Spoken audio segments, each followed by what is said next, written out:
지난 주일은 시편 50편의 말씀을 함께 여러분하고 나누었습니다. 하나님은 이스라엘 민족을 제사의 백성으로 삼으셨다는 것, 제사로 언약을 맺으시면서 그들이 반드시 하나님과 제사하는 백성으로 삼으셨다는 것, 제물보다는 감사로 제사를 하나님이 원하시고 또 제물보다는 삶 자체가 하나님이 기뻐하시는 악한 행위를 버리고 감사로 하나님께 제사 드리는 자들을 찾으신 하나님에 대해서 우리 50장의 말씀을 오늘 나누었는데, 오늘 말씀 제목은요, 함께 봅시다. 시작. 하나님이 구하시는 제사. 이 본문을 제가 이렇게 생각하면서 저 스스로도 좀 이해를 하기가 어려웠어요. 뭐가 이렇게 이해하기 어려우냐면, 하나님이 구하시는 제사, 하나님이 원하시는 제사, 이해가 되십니까? 당연한 거 아니겠어요? 당연히 하나님이 원하는 제사를 드리고 당연히 하나님이 구하시는 제사를 우리는 드리는 줄 알았는데, 시편 51편에서는요, 다윗이 얘기잖아요. 하나님이 구하시는 제사가 있다는 거예요. 왜 우리에게 하나님이 굳이 언약의 제상으로 제사 드리도록 되어 있는데 제사를 구하실까? 어차피 우리가 매일의 제사를 드리며 하나님께 영광을 돌리는데 하나님이 원하는 제사가 따로 있다.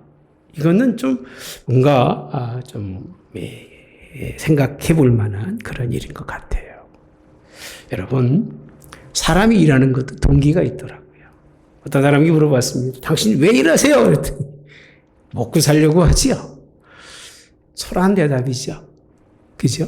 먹고 살려고 일한다는 그 일하는 사람의 그 동기가 얼마나 비참합니까?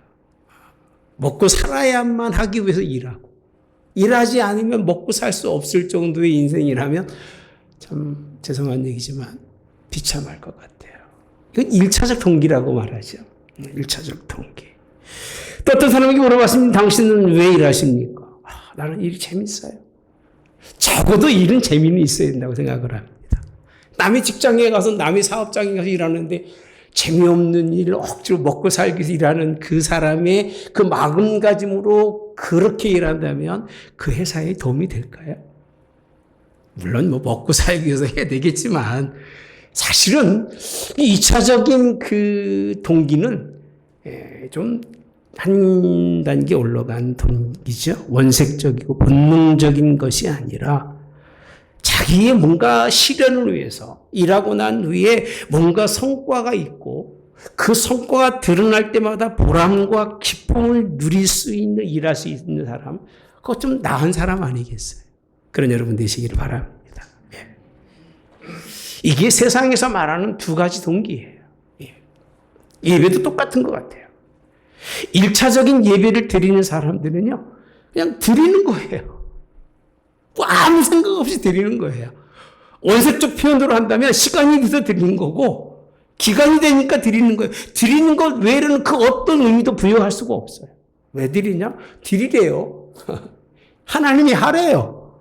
그래서 하는 1차적인 그런 예배 동기가 있다면, 2차적인 건요, 예배 드렸더니 내게 기뻤어. 예배 드릴 때 내가 즐거웠어. 예배 드렸더니 내가 뭔가 보람을 느끼고 뭔가 기쁨을 얻는 것 같다라고 하는 자기 스스로 예배 속에 성취와 만족을 이루는 그런 예배가 있습니다.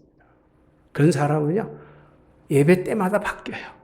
어떤 때는 막 기쁜데 어떤 때는 쭉 꺼져서 예배를 드리는 건지 안 드리는 건지, 그때는 하나님도 안 계시고 제사도 없는 거예요. 그런 경우가 있어요. 우리 기독교인들에게는 세 번째 동기가 있는데, 그게 뭐냐? 하나님이 구하는 제사를 드리는 거예요. 인생의 삶도요, 나를 위해서가 아니라, 내 기쁨을 위해서가 아니라 하나님이 우리의 삶 속에서 요구하는 것을 이루어 드리기 위해 살아가는 것. 얼마나 고차원적이에요. 아멘. 나의 어떤 목적을 가지고 가는 게 아니라 하나님 그가 살아계시기 때문에 그가 기뻐하는 일 이루어 드리고자 하는 이 육으로는 입을 수 없지만 하나님이 영이 함께 하셔서 심령이 하나님께 제사하고 심령으로 인생의 삶이 일할 수 있는 자발적 뭔가 충동적이 아니라 자기 속에 어떤 영의 힘을 이어서 어떤 상황 속에서도 한결같이 뜨거운 마음으로 일하고 예배하는 그것이 영적 제사라고 하고요. 그것이 우리의 하나님의 힘으로 살아가는 우리의 삶에 일하는 동기라고 할 수 있을 것입니다. 이 예배와 여러분의 인생의 삶이 있기를 주님이 원합니다. 하나님은 그걸 원하시더라고요. 그런 예배, 그런 인생의 삶이 그렇게 이 세상에서는 찾아볼 수 있고 사람들에게서는 만날 수 없는 하나님을 만난 사람만 할 수 있는 그런 삶과 예배를 하나님이 요구하신다는 거예요. 이게 하나님이 구하시는, 따라서 합시다, 제사. 근데 우리 많은 사람들이 이 정말 3차원적인 그런 동기보다 겨우 1차원적이나 2차원적에서 머물 수밖에 없는데 참 안타깝습니다. 본문의 말씀 16절을 보면서 함께 말씀을 나눠본다면 이렇게 표현합니다. 함께 볼까요? 시작. 주께서는 제사를 기뻐하지 아니하시나니 그렇지 아니하면 내가 드렸을 것이라. 주는 번제를 기뻐하지 아니하시나이다. 제사를 부정하는 거죠. 제사라고 생각하지 마시고 예배라고 생각하시면 됩니다. 여러분, 다윗이 예배를 안 드렸을까요? 얼마나 많은 시간에 예배를 드렸을까요? 얼마나 많이 하나님을 사랑하면서 하나님이 원하는 그런 우리가 말하고 있는 예배를 드리면서 그렇게 인생을 살아왔을 텐데 어느 날 갑자기 그가 이런 고백을 하는 거예요. 뭐라고요? 주께서는 제사를 기뻐하지 아니하시나니, 이렇게 표현합니다. 만약에 기뻐하셨더라면 내가 드렸을까라는 거예요. 주는 번제를 기뻐하지 아니하신다. 만약에 기뻐하신다면 드렸을 거라는 거예요. 또 무슨 의미로 이런 말씀을 기록하고 있느냐 하면 1절과 3절 말씀 있는 말씀인데요. 한번 생각해 봅시다. 하나님이여 주의 인자를 따라 내게 은혜를 베푸시며 주의 많은 긍휼을 따라 내 죄악을 지워주소서. 나의 죄악을 맑게 씻으시며 나의 죄를 깨끗이 죄하소서. 물은 나는 내 죄가를 아오니 내 죄가 항상 내 앞에 있나이다.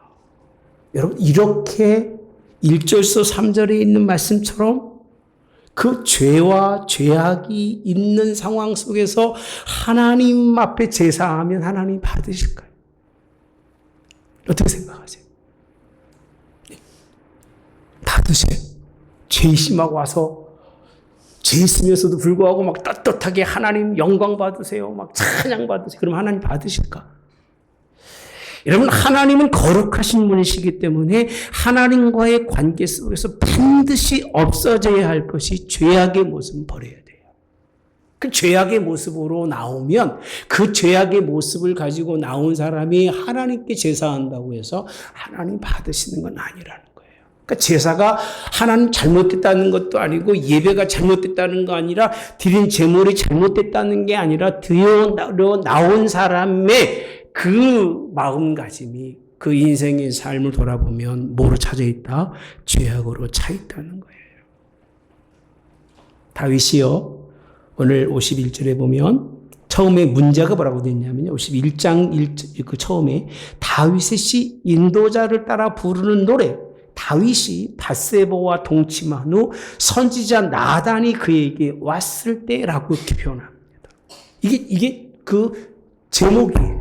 이 시를 언제 적었냐고 했을 때에 밧세바하고 동침해서 문제가 생겨서 이제 누굴 죽였어요? 우리아를, 모사라죠. 모사를 죽이고. 그때 나단이 그에게 찾아왔을 때 다윗이 지은 시라 그 얘기입니다. 다윗이 어떤 상황이냐면요, 상당히 많이 고통 속에 있는 시간이에요. 하나님 앞에 자기 죄가 드러난 때예요. 신앙의 정조가 무너진 때예요. 죄로 말미암아 하나님과의 관계가 다 깨어진 때예요. 하나님 앞에 설 수 있을까요? 예? 떳떳하게 설 수 괜찮을까요? 사실은 떳떳하게 인생을 살았는데 나단이 오기 전까지는 자기는 뭐 이 정도야 뭐 충분히 가능한 일이라고 생각했는데 나단이 와서 그에게 죄를 지적했을 때에 그가 그 고백이 뭐냐? 내가 하나님 앞에 제사 드린들 하나님께 제물을 드린들 하나님이 받으시겠냐 그 얘기예요. 왜 내게 뭐가 있다고요? 죄가 있다는 거예요. 그 통회한 마음을 가지고 하나님 앞에 이 시를 기록하고 있다는 것이 본문에 있는 말씀입니다. 수많은 사람들이 하나님께 예배합니다. 목적이 자기 행위의 자랑으로 자기를 드러내는 것을 강조하고 있지만 다윗은 그런 예배보다는 하나님 앞에 자기 죄악을 드러내면서 4절과 5절에 보면요.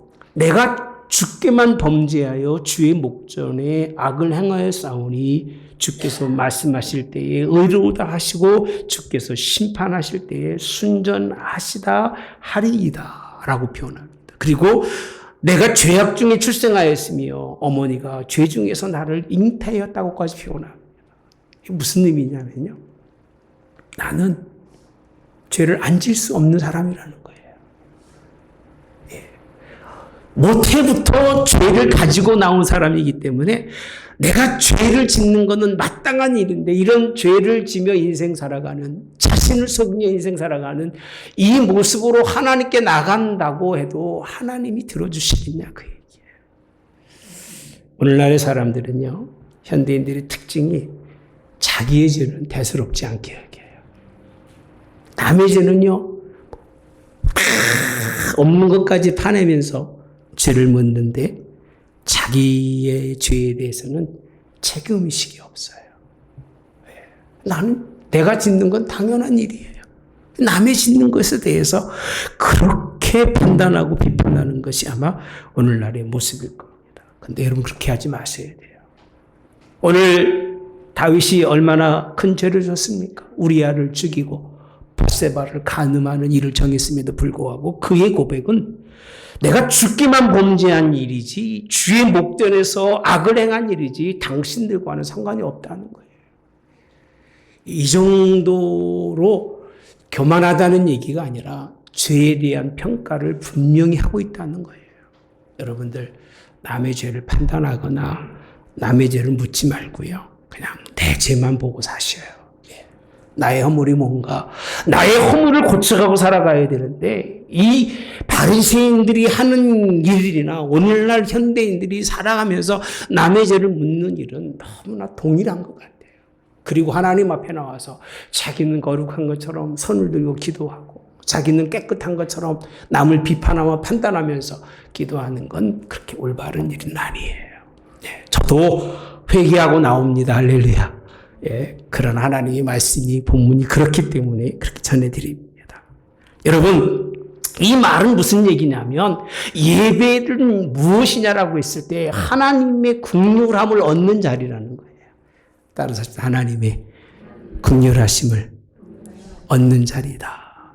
다시 말하면 은혜를 베푸시며 주의 많은 긍휼로 내 죄악을 사해달라고 하는 1절에 있는 말씀이에요. 예배는 이것부터 얻는 것이 하나님이 원하신 일입니다. 히브리 4장 16절에도요. 이렇게 표현하고 있습니다. 그러므로 우리는 긍휼하심을 받고 때를 따라 돕는 은혜를 얻기 위하여 은혜의 보좌 앞에 담대히 나갈 것이라고 표현합니다. 히브리 기자가 대제사장인 예수님을 믿고 담대히 붙잡고 나가는데 어떻게 나가느냐? 긍휼하심을 받고 때를 따라 돕는 은혜를 얻기 위해서 보좌에 나가는 거지. 하나님의 성전에 나오는 이유는 이런 하나님의 긍휼하심 때문에 오늘 하나님 앞에 올 수 있다는 것을 드러내기 위해 나오는 거지. 내가 왔습니다. 아니면 안 오면 죽기 때문에 찾아오는 자리는 아니라는 사실을 오늘 말씀을 통해서 여러분 깨닫는 여러분 되시기를 주님이 원합니다. 여러분 6절에 보시면 너무 길어가지고 읽고 오면 좋으실 텐데 안 읽고 돼서 6절에 함께 봅시다. 시작. 보소서 주께서는 중심이 진실함을 원하시오니 내게 지혜를 은밀히 가르치시리이다. 여기 보시면요. 주께서는 중심이 진실함을 원하신다라고 되어 있어요. 하나님이 구하시는 제사 이전에 하나님이 우리에게 원하시는 것은 여러분의 중심이 하나님 앞에 진실한 거예요. 그 진실함으로 하나님께 올라오고, 저는 그냥 성경에 있는 본질적인 얘기만 매일 얘기합니다. 여러분들에게. 매주마다. 본질적으로 마음의 중심이 하나님이 원하는 마음으로 찾아오지 않는 제사는 하나만 하라고 늘 말씀드리잖아요. 온 마음으로 진실하게 하나님을 그렇게 원하는 제사를 드릴 수 있는 마음이 되도록 내게 지혜를 은밀히 가르쳐 달라고 말합니다. 예배하기 전에는 본성대로 삽니다. 본성을 따라 행합니다. 근데 하나님이 원하시는 마음은 본성대로 살아가는, 본성이 가진 마음대로 살아가는 게 아니에요. 그가 원하시는 마음이, 그가 원하시는 마음이 우리에게 있도록 그 지혜로 깨닫게 해달라고 가르침을 하나님께 구하는 다윗을 보면, 그런 후에 하나님께 제사 드리는 것, 이것이 하나님이 기뻐 받으시는 일인 걸 믿으시기를 주님이 원합니다. 아까도 잠깐 말씀드렸습니다만 사회에 심각한 것이 뭐냐면 허튼 마음과 생각을 가지고 살아요. 허황된 마음이 가득 차 있어요. 진실함이 없어요. 말을 해봐도 그 사람의 말 속에서 진실을 찾아보기가 너무나 힘들어요. 말만 그런 게 아니라 삶도 얼마나 거짓된 삶이 많은지 몰라요. 하나님 앞에 올 때와 하나님 밖에 있을 때가 다르고, 또 하나님이 원하는 삶이 아니라 인생이 자기 뜻대로 살아가는 삶, 이런 삶이 정직함과 진실하고 성실하지 못한 삶들을 우리는 많이 봅니다. 나는 모르지만 여러분 한번 누구 찍어보십시오. 아, 내가 하나는 저 사람만큼은 진실한 사람이라고 찍는다면, 여러분 5손가락 안에 찍을 수 있다면 그 사람은요 정말 인생 바로 산 사람이고요, 바른 시각을 가진 사람일 거예요. 그렇게 많지 않아요. 예. 사람의 마음속엔 로마서에 없나 갈라디아에 있는 말씀처럼요, 뭐라고 되어 있냐면 모든 불의, 추악, 악독, 악의가 가득하고 시기, 살인, 분쟁, 또 너무 많아가지고 설명할 수가 없어요. 예. 비방하고 능욕하고 교만하고 자랑하고 악을 도모하고 부모를 거역하고 우매하고 배약하는 자요, 무정한 자요, 무자비한 자요, 음행과 더러운 것과 호색과 우상숭배와 원수 맺는 것, 뭐 이것저것 성경에 있는 말씀들을 다 설명해 드리면, 아, 우리가 그런 사람이었구나라고 고백할 수밖에 없는 거예요. 그런 마음의 중심을 가지고 하나님 앞에 찾아온들 16절에 있는 말씀처럼 하나님이 그를 받으시겠냐 그 얘기예요. 하나님이 그런 제사를 기뻐하시겠느냐? 하나님은 기뻐하지 않는다는 거예요. 그래서 오늘 다윗은요 가르쳐 달라는 거예요. 마음의 진실함의 중심이 하나님께 드릴 수 있는 지혜의 마음을 하나님께 허락해 달라고 그렇게 설명하고 있습니다. 이런 애가 있기를 주님이 원합니다. 10절에 보시면 하나님이여 내 속에 정한 마음을 창조하시고, 마음이 어떤 마음이냐면요 흔들리지 않는 마음이에요. 주일 나올 때만 아니면 설교 들을 때만 하나님께 마음을 두는 게 아니라 정한 마음이에요. 찬양 많이 하잖아요. 그죠? 내 속에 정한 마음을 뭐라고 돼 있어요? 창조라고 표현합니다. 창조는요, 하나님만 할 수 있는 일이에요. 창조라고 하는 개념은 사람이 뭐를 만드는 메이크라는 개념하고는 전혀 다른 뜻입니다. 이 땅에 어떠한 재료도, 이 땅에 어떠한 조건도, 이 땅에 어떠한 것도 없는 무에서 유를 하나님만이 할 수 있는 일이 창조예요. 그러면 예배하기 전에 하나님이 원하시는 건 뭐냐면 여러분들에게 하나님의 마음을, 무슨 마음을요? 정하고 흔들리지 않는 마음을 창조하시는 거예요. 놀라운 역사입니다. 아멘. 이건 하나님의 주권 속에서 이루어지는 일입니다. 그걸 가르치고 그 가르침에 예하고 순종할 때 하나님은 여러분의 마음, 예배를 받으실 만한 마음을 하나님이 창조하시는 거예요. 그 예배는 아무나 드리는 게 아닌 것 같아요. 하나님이 그 마음을 만지시고 그 마음을 어루만지셔서 예배할 수 있는 자로 하나님이 만드신 자가 예배할 수 있다는 사실입니다. 예. 내 안에 정직한 영이라고 표현하잖아요. 진실하잖아요. 정직하다는 것은 진실한 거예요. 오늘 삶이 진실하고 그 마음이 정직한 영이 새롭다는 얘기는요. 오늘 하나님의 성령, 그래서 11절 나를 추천하지 마시고 주의 성령을 내게서 뭐하지 마소서 거두지 말아달라고. 그 시대에 다윗 시대에 하나의 제사 예배를 놓고요. 자기의 그 극한 상황 속에서 하나님이 받으시는 예배를 거기서 깨달은 거예요. 여러분. 그렇게 열심히 일하고 골리앗을 이기고 왕이 되고 왕이 돼서 적들을 섬멸하고 그래서 하나님께 영광을 돌리고 찬양 드렸을 때 그 제사가 진실한 줄 알았는데 실상은 하나님이 그 제사를 받으셨을까라고 하는 의문을 가지며 하나님이 구한다라고 되어 있어요. 나 같은 사람이 잘못된 제사를 얼마나 많이 드렸으면 내게 구할까 하나님. 나 같은 사람에게 하나님이 원하는 제사가 뭐냐? 중심이 진실하도록 하나님이 지혜를 주셔서 그에게 정한 마음으로 정직한 영으로 하나님께 찬양하는데 12절에 보면 주의 구원의 즐거움을 내게 회복시켜 주시고 자원하는 심령을 주사 나를 모아사 붙드소서라고 되어 있어요. 그 예배의 결과는요 정말 기쁜 거예요. 네. 구원의 즐거움이에요. 그런 정말 절박한 상황 속에서 모든 사람이 손가락질하며 죄인이라고 욕하는 상황 속인데도 불구하고 하나님 만나서 그 얘기입니다. 하나님이 그에게 그 제사를 통해서 내게 구원의 즐거움, 그리고 거기에서 벗어나게 하신, 회복하게 하신 그런 자원하는 심령으로 하나님 붙드셔서 그 자원하는 마음을 갖는 것이 오늘 예배하는 하나님의 백성입니다. 이 일이 있어야 하나님이 기뻐 받으시는 예배가 되어질 줄 믿으시기를 주님의 원합니다. 16절에 다시 한번 봅시다. 한번 시작. 주께서는 제사를 기뻐하지 아니하시나니. 잠깐만요. 이게 기뻐하지 아니하시는 이유를 지금까지 그렇게 설명해 드리는 거예요. 이런 것이 없으면 하나님은 기뻐하지 않는다는 거예요.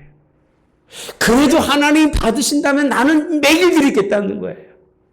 나는 매번 드리고 나는 열심히 드릴 텐데 그렇게 드린들 하나님이 그 제사를 받으시겠냐라고 하는 물음을 16절에 설명해 주고 있는 거예요. 여러분, 하나님은 이런 제사를 원치 않으십니다. 형식적이고 심령의 변화가 없는 제사는요 죽은 제사예요. 헛된 제사예요. 기왕 예배 드리는 것 하나님이 받으실 만한 제사 드리시길 바랍니다. 기왕에 드리는 것 온 마음 다해 드리십시다. 아멘. 그게 하나님 원하시는 일이잖아요. 심령을 다하고 오늘 나의 하나님의 영 주신 영과 함께 예배 드리는 그 예배 꼭 우리에게 있기를 바랍니다. 이사야서 1장 1절부터 쭉 읽어보시면 정말 아주 가슴을 찢는 듯한 그런 말씀인데 11절부터만 제가 여러분들에게 설명해 드리면 여호와께서 말씀하신 너희 무수한 재물이 내게 무엇이 유익하니요? 라고 되어 있어요. 무수한 재물이래요. 셀 수 없는 재물들이죠. 나는 수장의 번제와 살찐 짐승의 기름에 배불렀다 라고 표현합니다. 수송아지나 어린 양의 수염소에 뭐를요? 피를 기뻐하지 아니하노라.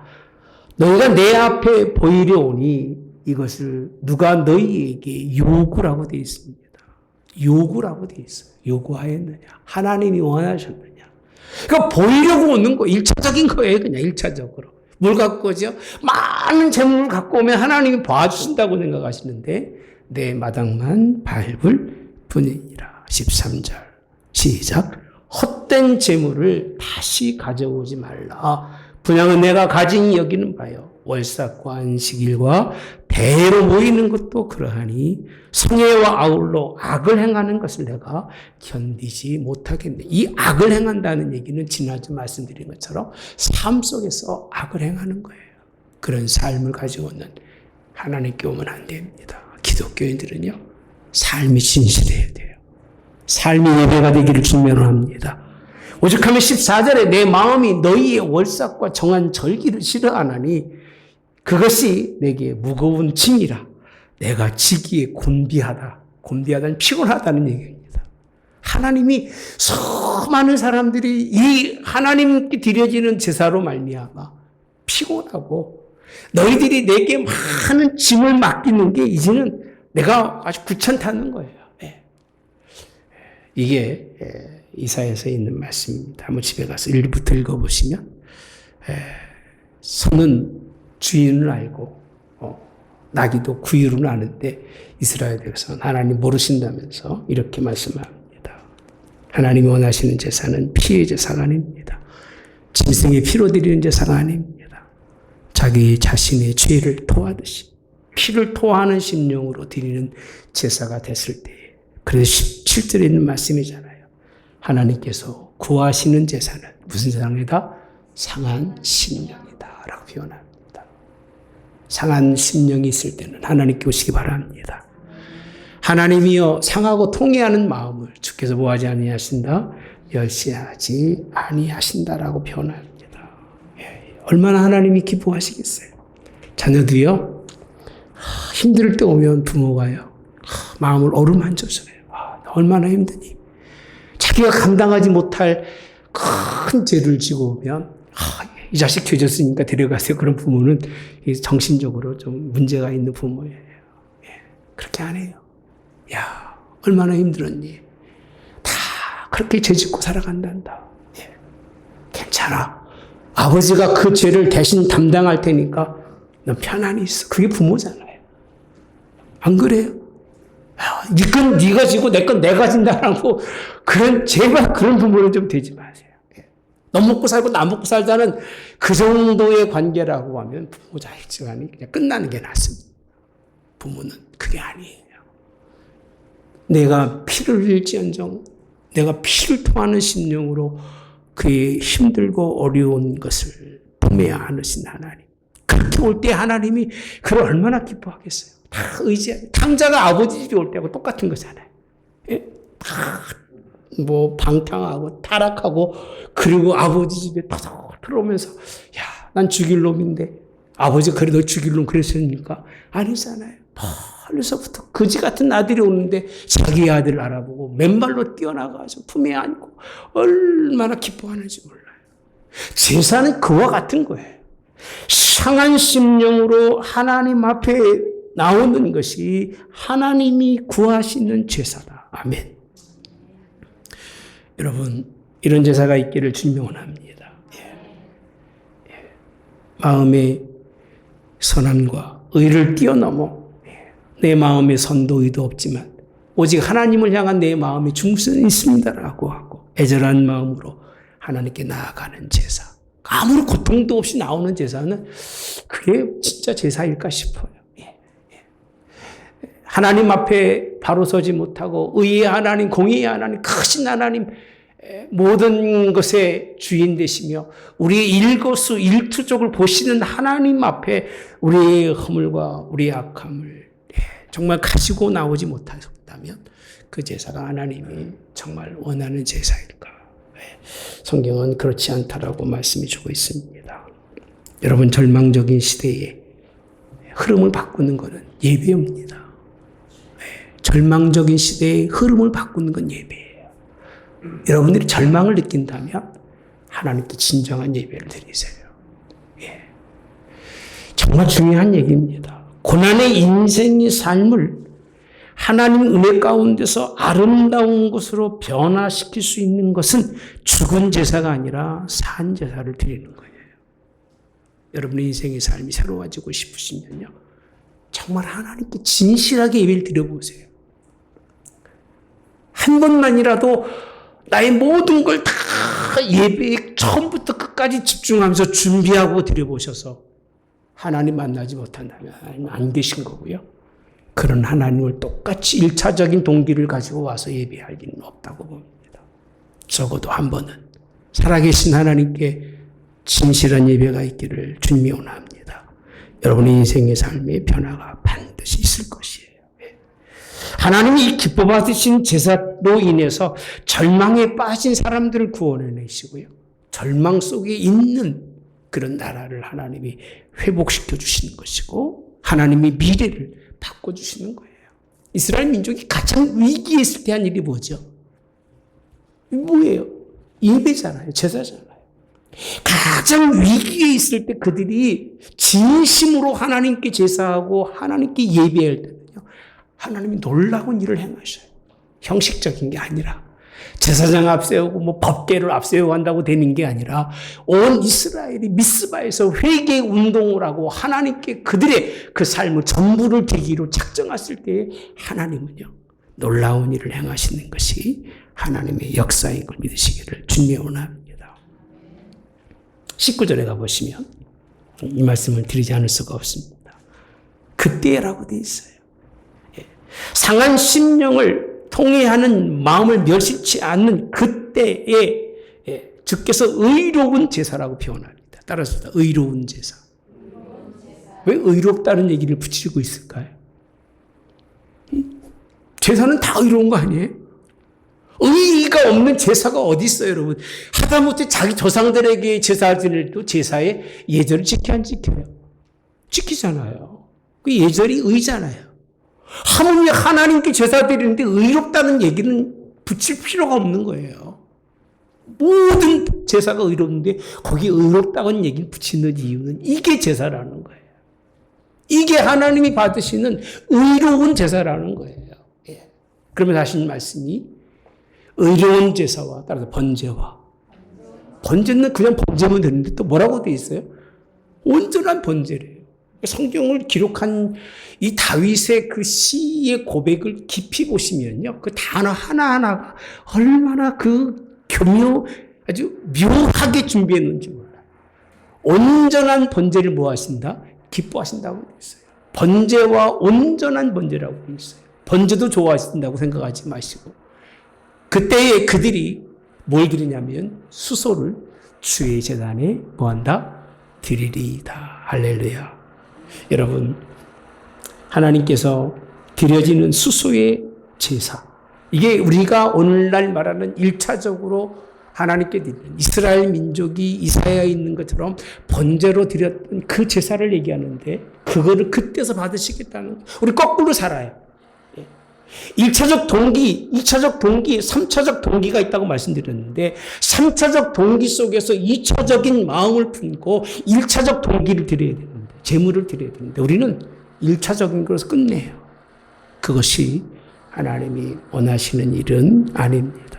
상한 심령 통회하는 마음으로 하나님께 예배를 드리는 이 예배가 회복되기를 주님이 원합니다. 이를 의로운 제사와 온전한 번제라고 말씀하십니다. 이것만이 하나님이 받으실 만한 진정한 제사라고 말씀하고 있습니다. 오늘 예배를 살리는 여러분 되시기를 바랍니다. 살아있는 예배 드리시기만 합니다. 하나님이 원하시고 하나님이 구하시는 예배를 우리 회복하는 한민교회가 되기를 주님이 원합니다.